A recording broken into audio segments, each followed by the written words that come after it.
Hey everyone, this is Dr. Walker. This is video 618, Huygens Principle. So Huygens Principle is a geometric construction that allows us to see how a wave propagates.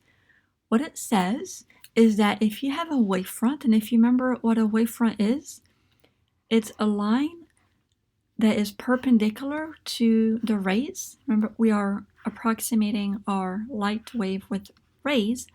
So the wavefront is perpendicular to it, and the wave is at the same phase at all points on that wavefront.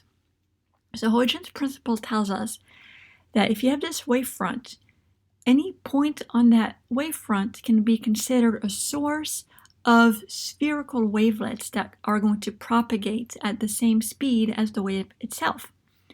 And if you look at these wavelets and you draw a line tangent to all of these wavelets, that will be the new wavefront after that certain amount of time has elapsed.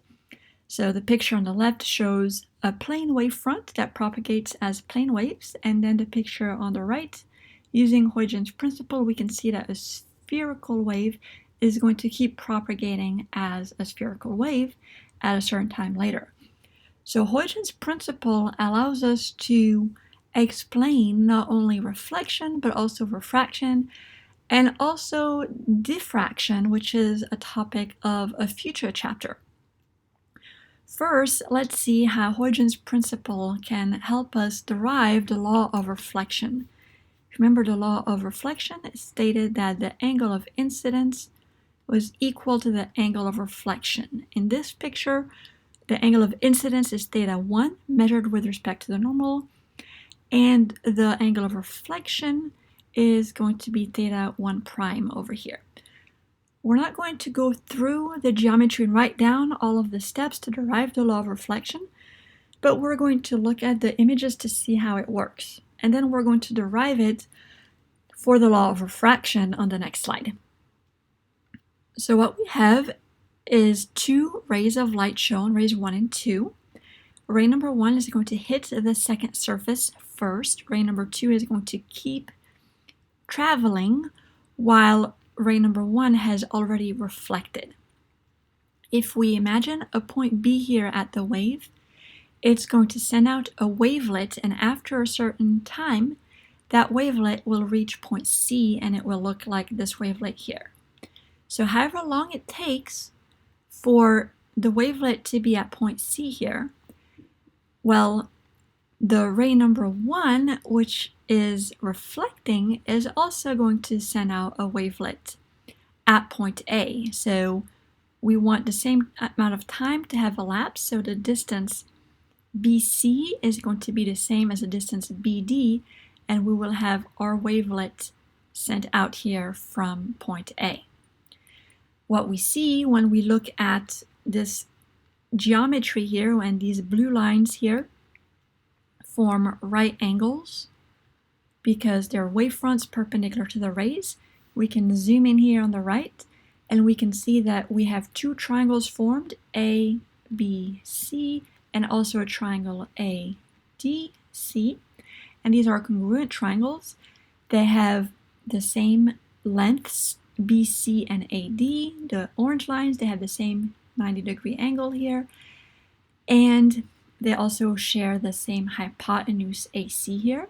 So using this geometry, we could show that gamma is the same as gamma prime, and then in turn, theta 1 is going to be the same as theta 1 prime. I will leave that as an exercise for you. If you're interested and you'd like a few points extra credit on the next test, you are free to show me how this is derived.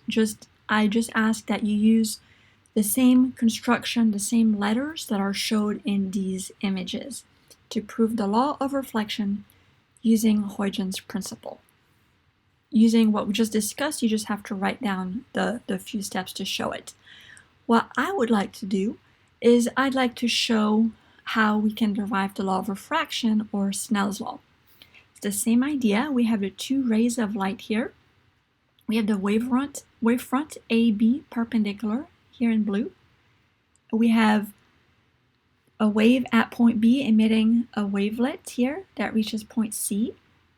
And however long it takes to do this, well, at point A, there's also going to be a wavelet emitted, but it's not going to reach as far because we know that light is going to travel slower here because we're in a second medium. So this is N1, this is N2, and we're going to assume N2 is greater than N1, so light travels slower in medium 2.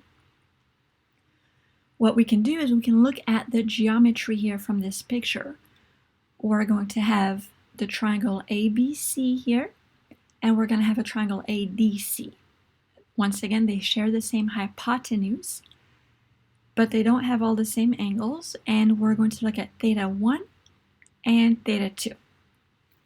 We're going to look at the sine of theta 1, and it's going to be opposite of a hypotenuse. Opposite is BC, hypotenuse is AC. Likewise, look at the sine of theta 2. Opposite is going to be AD. The hypotenuse is AC. Now we know that BC is a certain distance, right? That the wave is traveling in medium 1. So in medium 1, if we say that the wave has a speed v1, then this distance is going to be the speed times the time, which we can call delta t.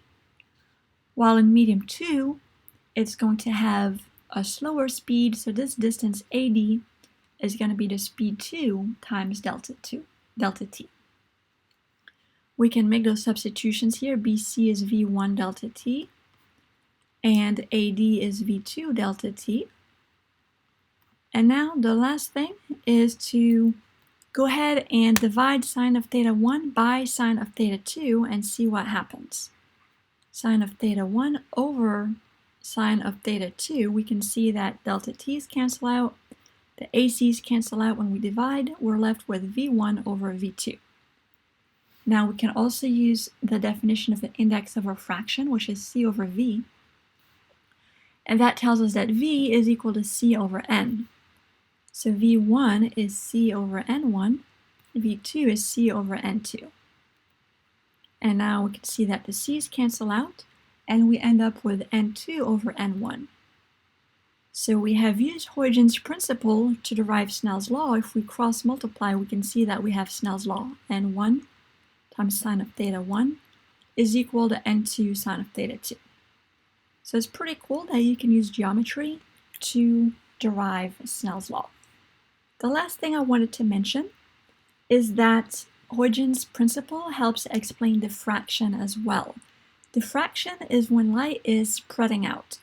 You can see light spreading out from two different slits here, and this is because, remember, you can take a point here on this wavefront, imagine the wavefront going a little further, and that wavefront sending out those wavelets, right? So this, a point here on this wave emitting the wavelets, and these wavefronts are going to interfere with each other. Sometimes you'll have constructive interference when they interfere when they're in phase, or destructive interference when they're out of phase. And this is going to form patterns on a screen. You can have diffraction occurring when you have more than one slit, but even if you only have one slit, if you only had one slit, then, and if you remember Huygens principle, then each of these points will emit wavelets, and these can interfere with each other as well. So using these diffraction patterns, we can figure out the wavelength of the light and other really cool things, which are a topic of a later chapter, but I just wanted to introduce it here, that Huygens principle helps us see that light does bend when it goes through a narrow opening.